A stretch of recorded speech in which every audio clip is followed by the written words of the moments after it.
It's been a while, hasn't it? Yeah. When was the last time we saw each other in person? It's got to have been before the war, right? Yeah, before the Great War. Of 1812. Do you have dementia? Welcome to Couch Potatoes, everybody.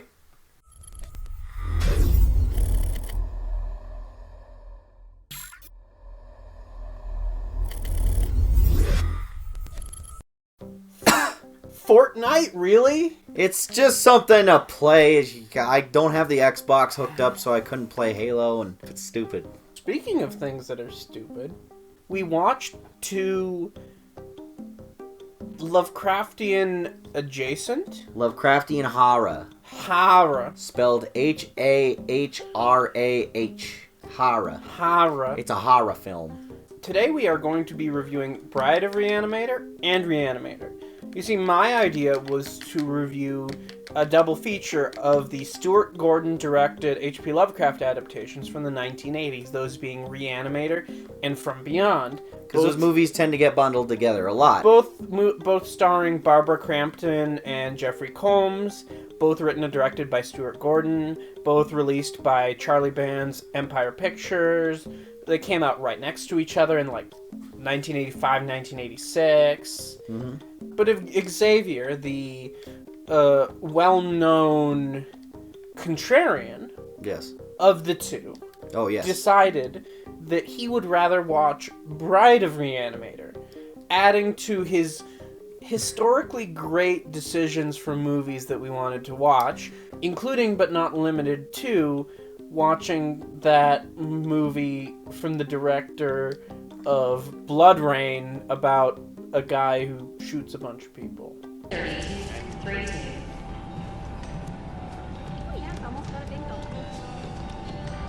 G60, say zero. No, I'm getting it. Oh, 16. Last week I went to 16. Xavier, I know that you're going to have some LP tax, so I'm going to describe the plot. No, I want to describe it. It'll be funnier if I suck. Okay. You get Re-Animator, I get Bride of Re-Animator. Sure, okay. H.P. Lovecraft's classic tale of horror, Re-Animator. Mr. West. You'll never get credit for my discovery. Who's going to believe a talking head? Get a job in a sideshow. It will scare you to pieces. The plot of Re-Animator is that a disgraced scientist college student man named... Medical student. He's learning to be a doctor. Named Herbert West. You see, that name sounded a lot more normal in the 1920s when H.P. Lovecraft wrote the original story. And now it sounds like he's like, just the name makes you think, wow, that guy must be a weirdo. And he is a weirdo. And he's totally a weirdo. Hi. Can I help you? You're here about the apartment. Yes. Didn't we meet this morning? You're, West. Herbert West. So, he goes to a medical school called Miskatonic. The movie starts with a previous medical school that he used to go to. In Switzerland, that he got kicked out of because he accidentally turned some guy into a zombie, and then they kicked him out. He turned his professor into a zombie. You killed him! No, I did not. I gave him life. And then they sent him on packing all the way to the States, so he decided to go to another medical school called Miskatonic U. Which, of course, is a big part of the expanded H.P. Lovecraft mythos. Cinematic universe. So he starts rooming with another med student over there named Dan, who I guess is more Daniel Kane. Daniel Kane. He's the golden boy. He's dating the dean's daughter. He's good at what he does. He's handsome. He's respected. Popular. People love this guy's dick. So he becomes roommates for the sequel. Oh yeah. He becomes sequels with this guy Daniel Kane, who is pretty normal, but he just has a hard time letting go when a patient seems to be on death's door. He wants to save everybody. So, as they are roomies for a little while, because the rent is too damn high. Eventually, Dan starts to catch on to the experiments being performed by Herbert West. Including reanimating his cat. Don't expect it to tango. It has a broken back. where he's created a green glowing mutagen serum that looks straight out of goddamn Ninja Turtles that, once pumped into a dead body, will bring it back to life no matter what state it's in.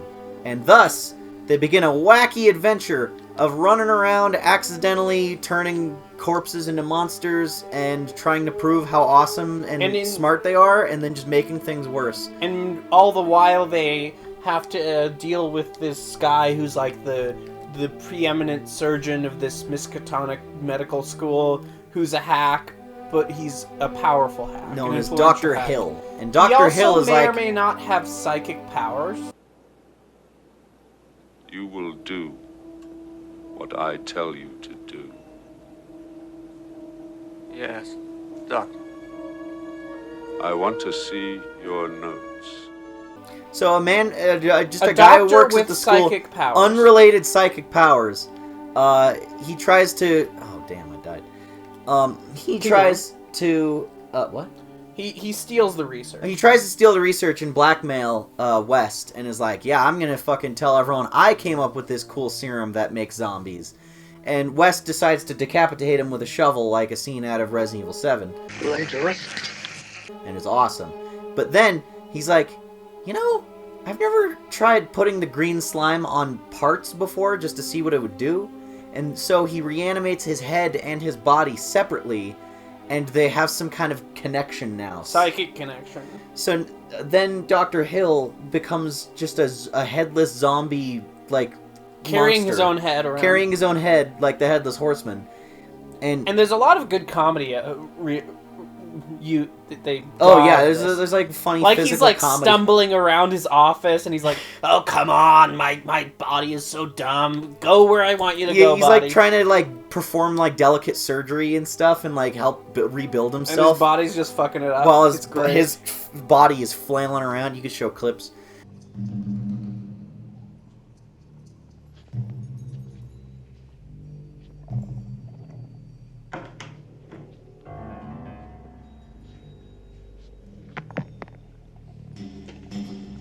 Is that you, Dr. Hill? Yes, it's me. And so Dr. Hill just starts like finding random bodies in the morgue and injecting them with the serum after he's stolen it. And then he also sexually assaults the dean's daughter and the girlfriend of the main character. Which was a horribly uncomfortable scene that I feel like didn't need to be there. Yeah. It made me so uncomfortable. You saw me squirming and looking away a lot. I don't think anybody can really excuse that scene. I watched a documentary on Shudder called In Search of Darkness. Yeah. Where they skip around for it and they make some excuses for it, but I don't think you can make excuses for this. And I thought, I can't turn this down because of this moment on screen that I'm going to have to do. If I knew then what I know now, I don't know if I would have been able to go through with what I went through on Re-Animator. I mean, it was quite exploitive. It was really groundbreaking in a way. So, did you like it? I did, for the most part. I thought there was a lot of really...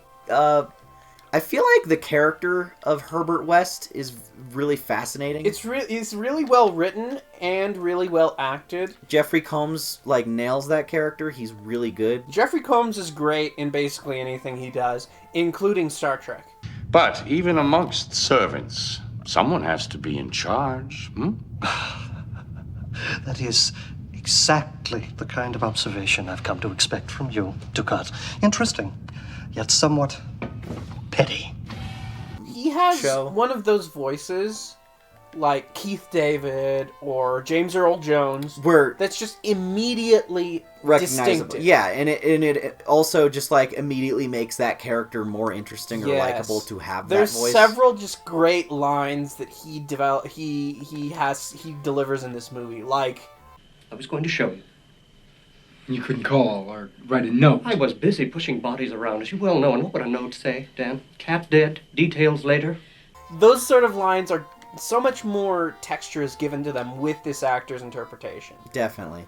And what did you think of Barbara Crampton in this movie? The other sort of really famous person in this. I kind of appreciated how she seemed to be the only character who really had any kind of sense about anything. Because the main character, Dan, is kind of like a fucking idiot who is so, like, idealistic and up his own ass that he starts just ignoring, like, obvious red flags about how horrible the situation is and just kind of losing it. Like, and her father, the dean, is also blind, but in the other way. Yeah, where he wants to shut things down, but for good reason, and almost in that he just doesn't believe reasons. He doesn't believe there's a legitimacy to this whole we can bring people back. He's persuaded to do it because he was influenced by Dr. Hill. Cain is dangerous. He's dangerous to the school and to your daughter. Your beautiful, young, loving daughter. Dangerous. You just didn't watch half of this movie, it feels like. I just feel like I didn't pick up on the weird... I wasn't getting the weird mind control stuff. It's a very efficient script, and it's only like 85 minutes. So, it does. It sets up a lot of cool stuff. Like, the intro for Dan's character is paid off in a really cool way. There's some stuff that's, like, maybe could have been explored a little bit more, but I also feel that there's some limitations, especially with the budget, because this movie was filmed on a budget of $800,000. Which is how much in today's money? Less than $2 million. So, like, for example, Get Out cost $3.5 million. Wow. So, this is cheaper than Get Out, so... Damn. I think a lot of the gore stuff was really impressive. Oh, really well executed. Really creepy and believable in some cases, and even in the cases where it's not believable, like, sometimes you... It's corny. It's corny in, like, the right way, where it's, like, fun.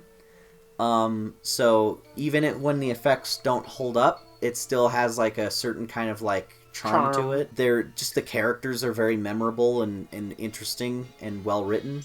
Because that was the reason that we ended up not watching From Beyond, is because I just was like so fascinated by Dr. West as a character that I wanted to just see like what's next for him. What if he's, because I thought the sequel was just going to be like a completely unrelated thing, and you told me it was him coming back, and that just sold me right there. Jeffrey Combs is in all 3 of the Re-Animator movies. I just wanted to know what he was going to be doing next, because like he seems to be a character who just has no boundaries and is just constantly pushing the limits of what he can do, and is just always stooping to new lows of depravity with his experiments. Mm-hmm. And I wanted to see like how much worse it could get, and the second movie was able to deliver on that.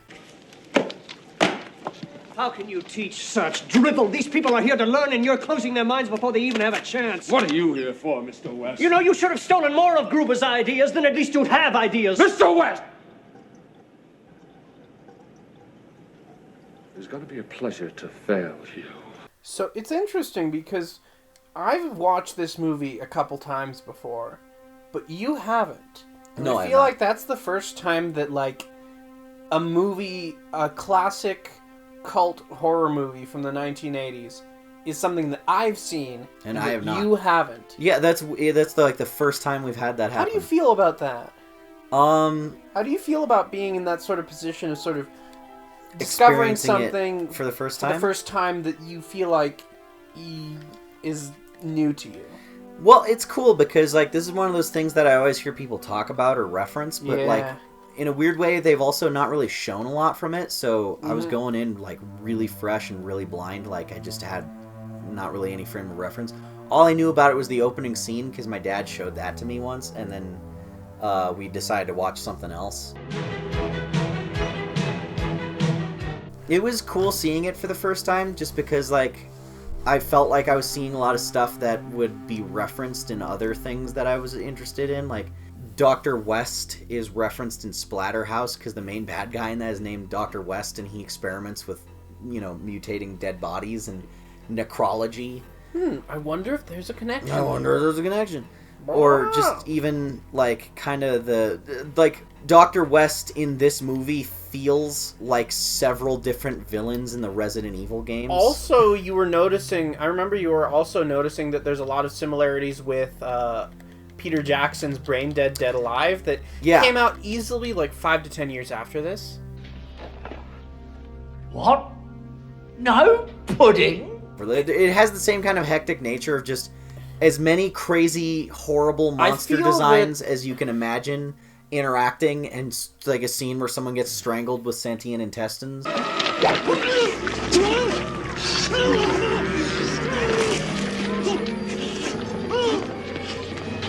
Re-Animator is the original splat-stick horror comedy.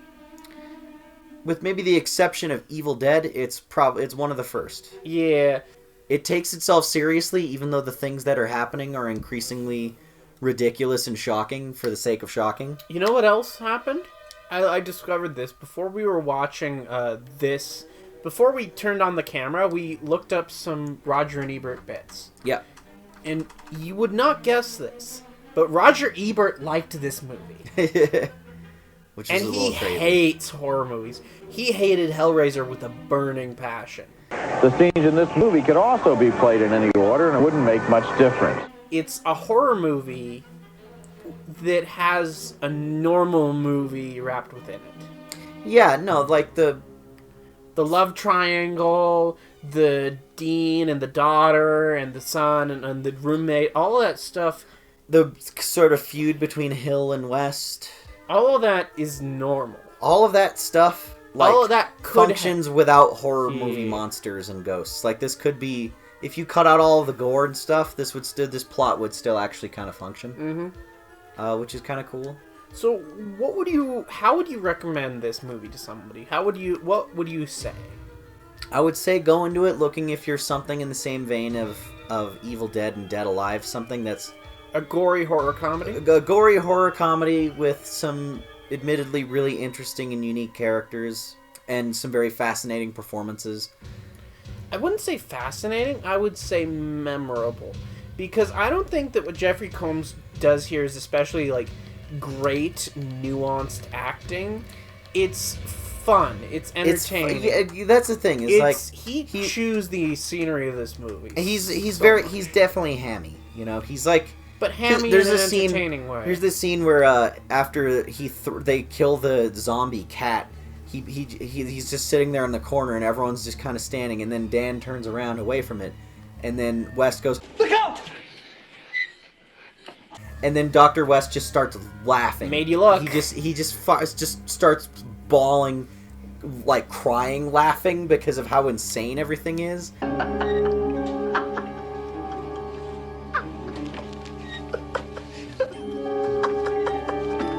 And it's just completely over the top, but like, it's still believable in a weird way. I believe this has also been translated into a stage show, or maybe even like a musical. And I think that's sort of very telling of the... awesome. There's also an Evil Dead musical. We should watch that sometime. We should. You know, but I feel like that tells you the kind of energy that this movie has. Is that it's rhythmic and over the top, and it's the kind. It has the kind of energy as like an over the top musical in a good way. Yeah. The second one's a little slower. Second one I didn't like as much. Are we ready to talk about that one? I would say so. I would recommend Re-Animator. It's cool. It's weird. Re-Animator. I would say that maybe the kind of sex scene near the end, it goes a little bit too far. Yeah. To the point that it kind of was pushing my buttons, but I feel like that was the goal, was to make the audience uncomfortable. Yeah. As Jeffrey Combs put it in that documentary, the head gives head.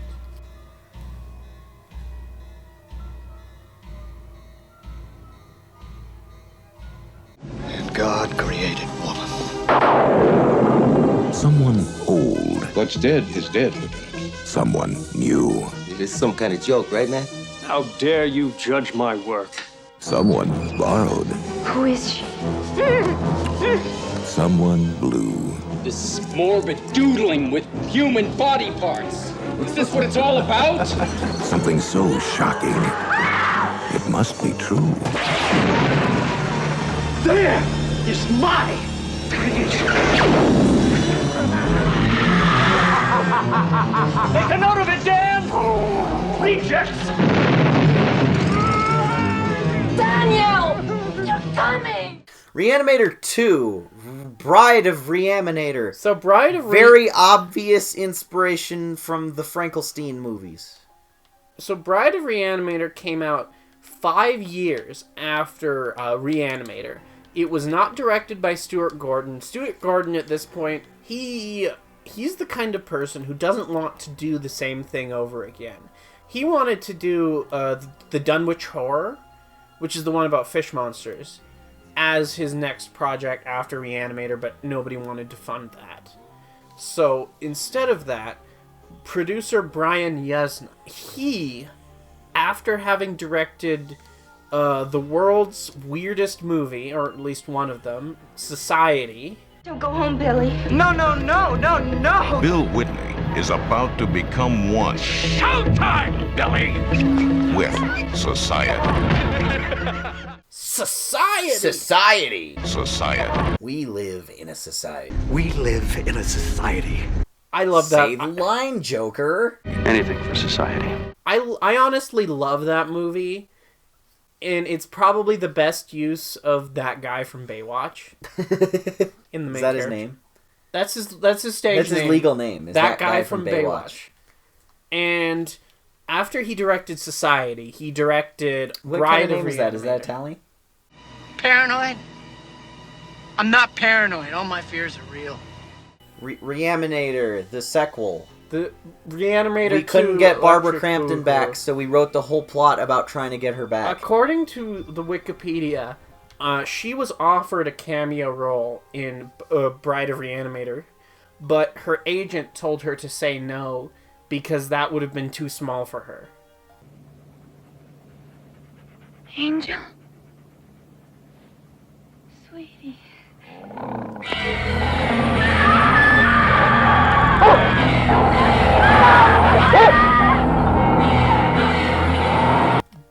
Bride of Re-Animator without any Barbara Crampton.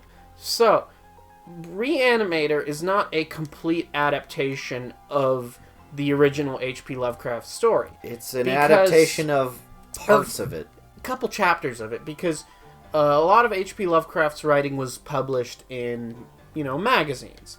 And there was like, catch part 2 in the next week's magazine sort of thing.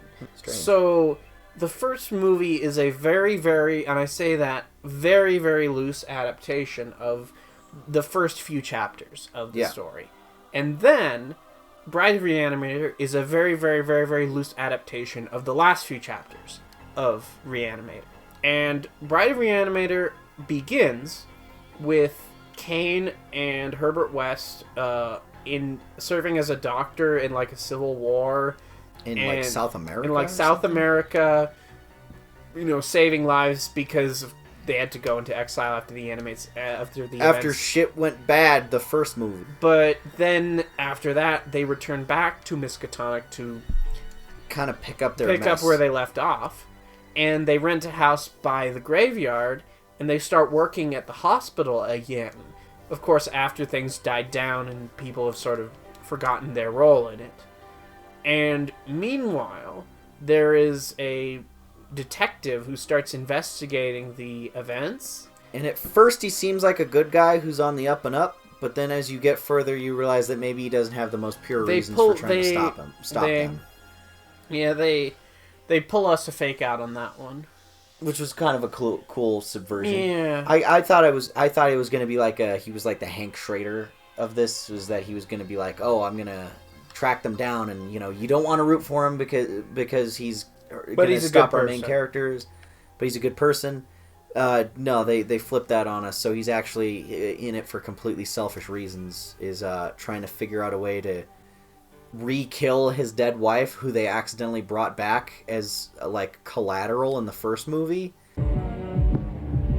He's a wife beater, Dan. Use the gun. A lot of the first half of this movie is picking up the pieces from the sort of ending of the first movie where everything falls apart. Which is interesting because you would feel like with these kind of like low budget horror movies that like not a lot would get followed up on. But it really was just a really direct sequel. Part of that, I think, has to do with the fact that it was directed by a producer of the original movie. So somebody who was invested in the story. It wasn't cared about getting everything back. And it wasn't somebody who picked up the rights and said, "Okay, we need to make this movie again."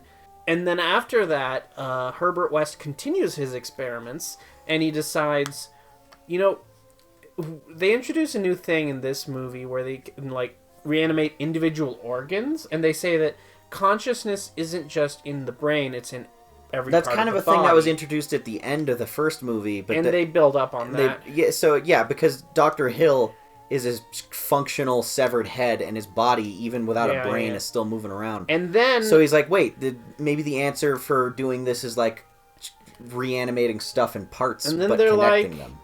Maybe we could make a person. So they start a woman to bring back the girlfriend from the first movie who did not survive. So then they do that while Dr. Hill is also reanimated, or at least just his head, by the doctor and the detective, and then all these two plot threads collide, and there's a big explosive ending with a lot of creepy, cool monster designs. Are we having fun yet?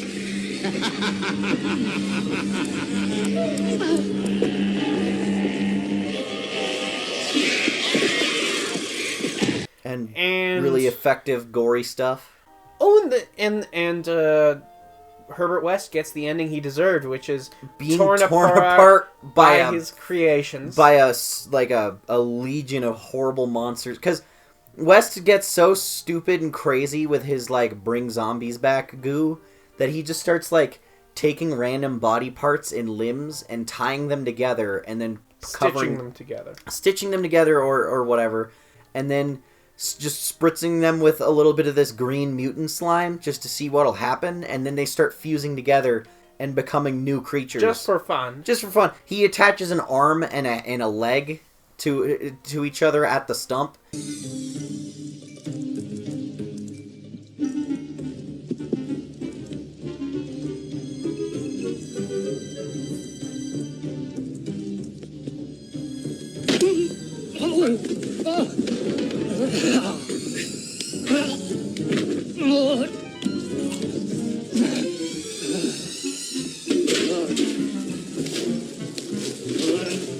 And it makes a monster that starts like attacking him. So he just throws it in a cave. He just puts it in a bag and throws it off into a cave. The best one... That's a tomb. The best version of that is the first one, where he stitches together 4 fingers and an eyeball to make like this weird cyclops thing. It's like a cyclops spider that just starts rolling around their house.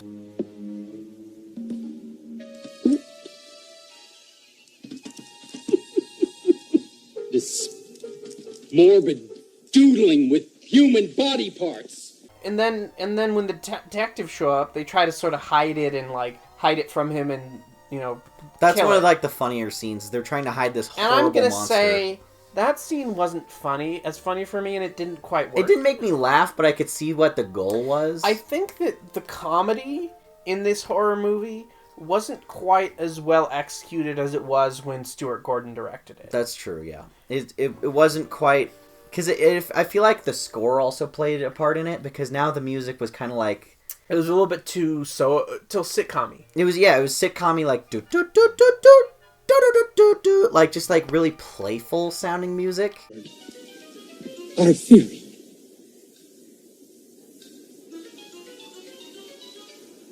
It's almost like telling you, this is a funny scene, laugh. Here's the funny music. Part of the thing that makes the first film so interesting, that thing on the screen is terrifying. Yeah. Part of the reason why the first Re-Animator is such a classic, I would say. Who are you sexting?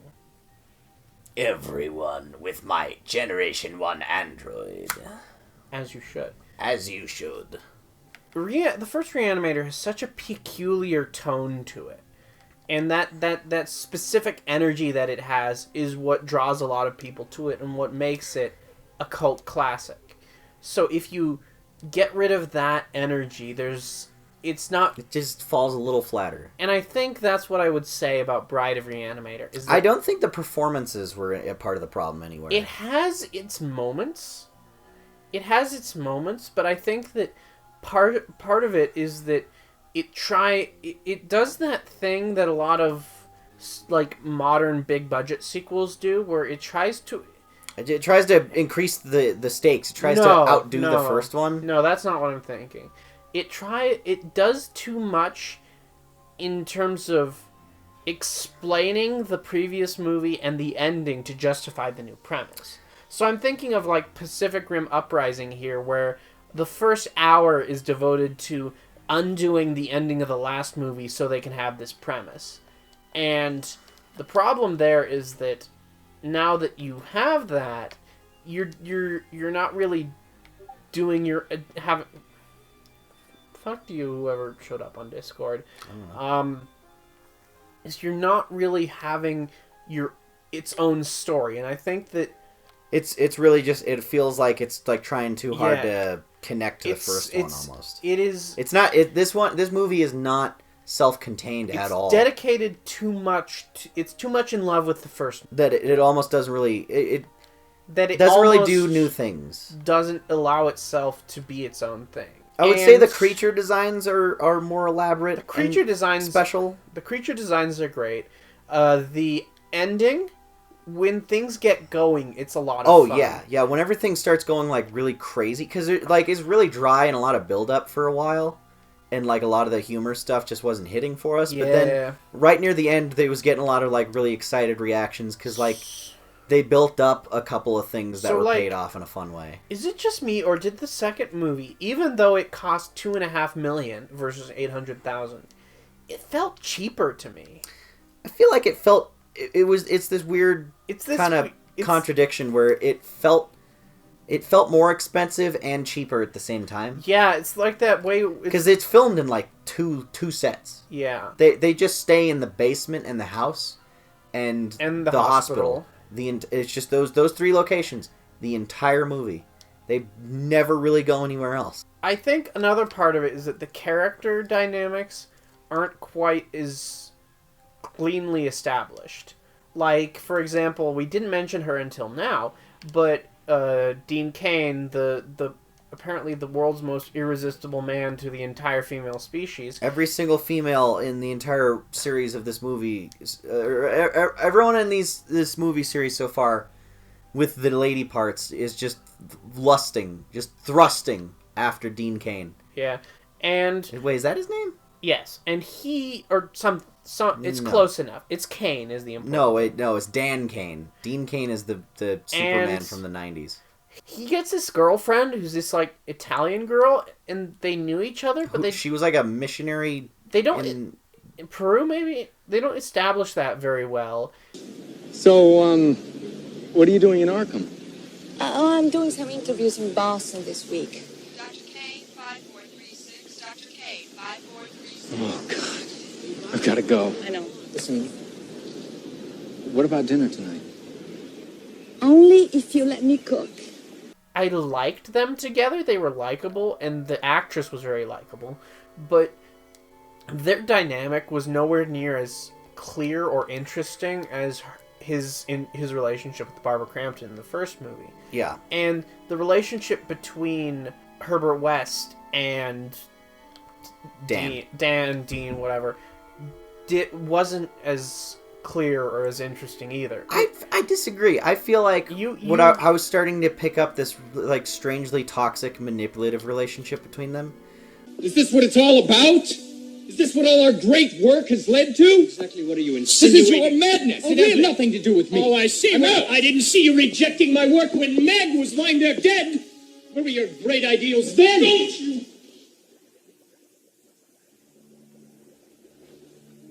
Yeah, but that was in the first movie too. And I feel like this one is just taking that further. But I think here's my problem with that is that in the second movie, Herbert West didn't do nearly as much to string him along.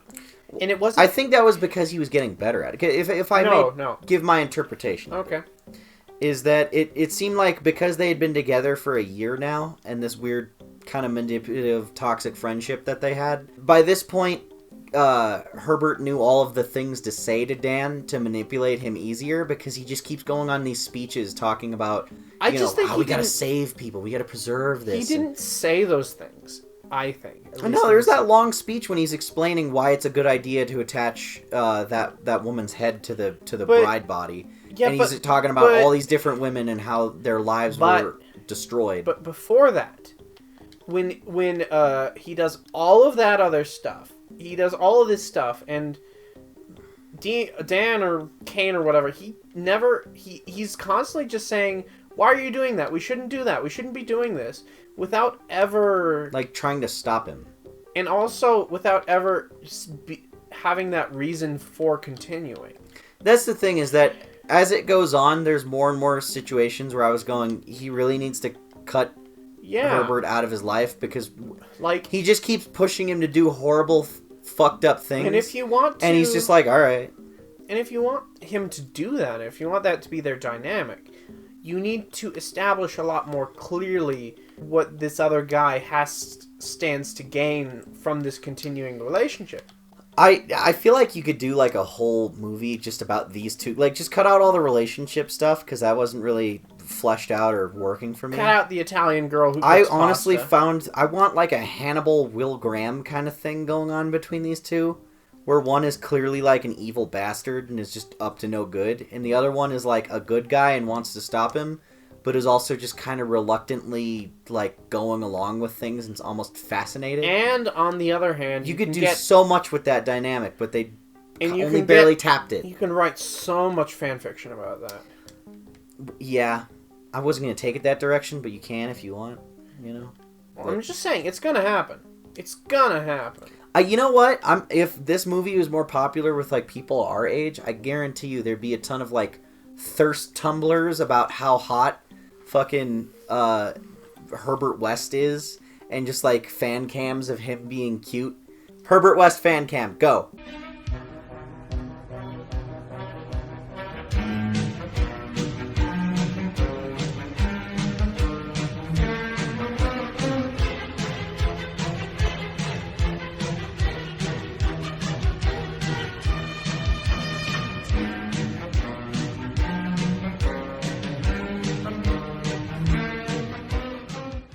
And cute Tumblr posts of pictures of Dan and Herbert looking at each other, and a teenage girl on the other end of the computer going, "Oh my god, they're boyfriends! Oh, they love each other!" and smashing their keyboards.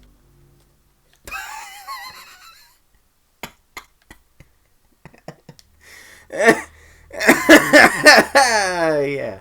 So anyway, Re-Animator 2 is a fun follow-up, but it's just not... It doesn't have as much power as the first one. I would say... The climax is also, as fun as it is, kind of all over the place, because it's just a bunch of different unrelated things kind of happening at once. There's a lot more going on, story-wise, in the second movie than in the first movie. And but it's not nearly as good. They don't tie it to as well... together. It's not as tightly written of a script. The ending and the beginning of the original movie tie together really well. There's a great parallel. It's really very, very bleak ending of the first movie, where at the very beginning of the movie, we see Daniel trying to save somebody and he fails. And at the end of the movie, his girlfriend dies, and then he fails to revive her, and then he's like, okay, I'm going to use this serum because I can't accept that anybody dies. And it's just this perfect, really, really bleak depiction of somebody just learning their lesson. Just not willing to lose anything, a fucking Anakin Skywalker level of just fall from grace. It's just, I can't take loss, so I'm just going to go nuts over it. Versus the ending of the second movie, where you see... the doctor flying around on bat ears, and this... on a bad green screen effect. And the detective and his, dead wife abusing each other, and the creations coming out of nowhere, and this entire underground facility falling on it in and of itself, and the dean and the Italian girl escaping, and it's so much going on that you don't really wrap up a thread or a thematic. It just kind of stops. Like it doesn't have any kind of satisfying. It tries to be a happy ending, but it's just kind of like it just gives up. It's a happy ending in the most superficial way. In that it's just that they didn't die. They didn't die, and now they're probably going to have,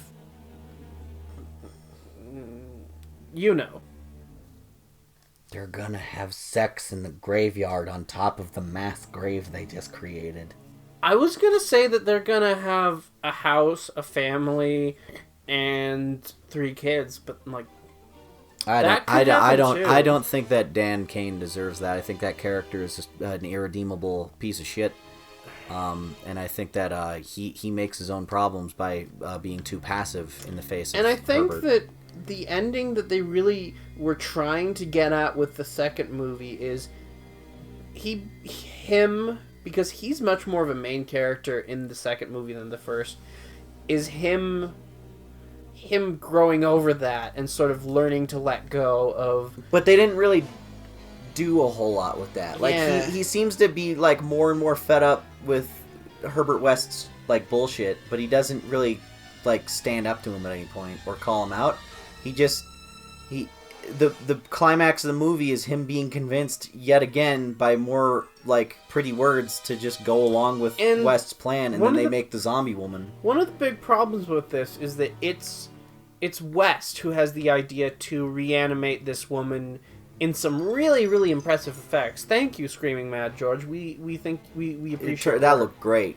It's his idea to bring her to life with the heart of the dead girlfriend. It should have been Dan, because his whole thing was not being able to let go. And then he would be like, "Okay, I'm gonna bring my girlfriend back," and then once he brings her back, he's like, then he realizes how foolish that was. That it's not her, and that it's this monster, and then he's like, "Okay, we need to move on." But it wasn't that. They just fumbled that, because instead they're like, we need to give Herbert West a chance to make fun of the disembodied head of his... What do you think of the location of the will in the brain now, Dr. Hill? I'm sorry, what was that? Actually, you've been quite useful to me. You helped me prove that consciousness resides in every part of the body. You had such pretensions of grandeur, you pompous plagiarist. But look at you now. You're nothing but a dead head.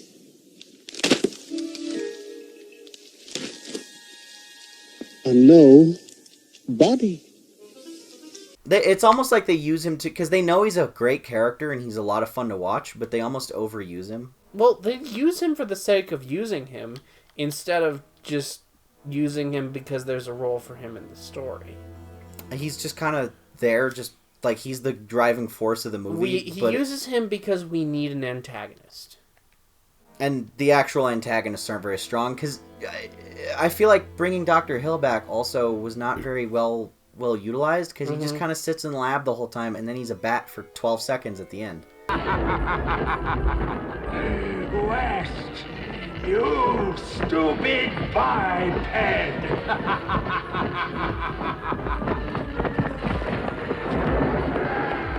No. But like a lot of the same stuff. But what are you talking about? We needed to see those really, really, really unimpressive green screen effects where you could almost see his neck like fading in with. You could see him turning his head when in the scene where the bat is kind of floating around the room.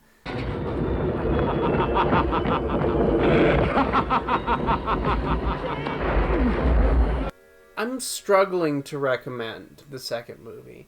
Me too. There were interesting parts to it, but I don't think it didn't have that same sense of really, really coming together in that ending versus the first movie, where like that ending is so grim, but it's so effective. Well, because when we were watching it and you said that there was a sequel, I said I didn't want to follow up on Dan's character. I want to leave him right there at that moment where he tries to bring Meg back and it's like a bad idea. I feel like they should have just left him there and just had like Herbert West with some other schmuck who he takes advantage of. Because like Dan's downfall as a character, because you can't really redeem him after that. That's him, like, fucking... this is his greatest failure. And then this whole movie is him proceeding to continue to do that failure. So we almost don't like him as a character anymore. But the movie wants you to like him as, like, the everyman. Even though he's just into this horrible, disgusting, miserable stuff. Which is what I think I was trying to get at earlier with it. It's this sort of paradox where they want him to be that same likable everyman he was in the first movie. But his arc of the first movie is him being ruined. He is also committed to this toxic, dangerous relationship. It's hard to balance both, and they did not do well enough. So I would definitely say the first film is a classic. The second one, if you want to know more about what goes on next, if you are an H.P. Lovecraft completionist, or you just want to see some fun, well-executed gore effects, or if you want to see a little bit more of Jeffrey Combs being Jeffrey Combs, just chewing the scenery as this cool character. Otherwise, I would struggle to recommend it. So with that, I think we can end. How does that feel, guys? Sounds good. Next time on Couch Potatoes, we're going to talk about... Unavailable. That file has been deleted. You be dead. Go. But I also got it. I'm playing... I got it. Victory Royale! Don't die! Victory Royale! Oh no! Friend, you're dead. The land of death is just more Fortnite! You know, at the beginning of this movie, I also had a friend who died, and he was also playing Fortnite when he died. And this could be a learning moment for me to, you're dead, go back down, to accept that death is a thing and that I can't save everybody, but I do have this green liquid here. There's actually a little bit of liquid in here, so don't be surprised if I accidentally spill it on you. Okay. Stop, please. No. Help. He's pouring the zombie juice on my brain. Stop. Help.